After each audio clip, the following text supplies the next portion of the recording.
It begins with the oldest director, who was born in 1885, Alan Dwan, who really helped to create the first great movie star, which was Douglas Fairbanks, and directed a lot of Gloria Swanson, directed John Wayne in Sands of Iwo Jima, directed Shirley Temple in Heidi. I mean, this man's career alone almost covered the whole, about 60 years of the business.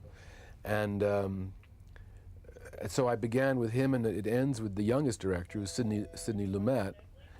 And Sidney's has 2 pictures coming out this year, so he's still working. So you really get a sense of, from 1909, when Dwan began, to now, you really get a sense of, I think, of film history, the history of movies, as seen through the eyes of these 16 professionals who gave their lives to this.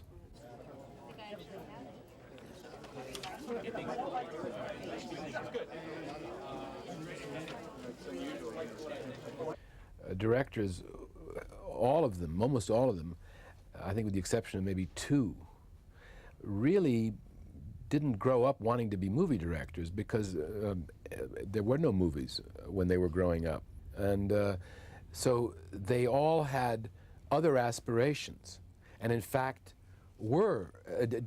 had other professions. I mean, Fritz Lang and Otto Preminger were lawyers. Hitchcock was a mechanical engineer. Dwan was an engineer. Fritz Lang was planning to be an architect. And somehow they all gravitated toward this new medium for which nobody was prepared and for which nobody had aspired, because it didn't exist. And they created this art form, they were the foundation of what we've got. Maybe can I contact you in order to get some feedback on a project?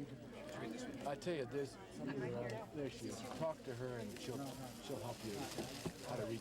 The films they used to release in 2,000 theaters were the films that were usually junk, that they hoped they could get their money back before the word got out that it wasn't very good.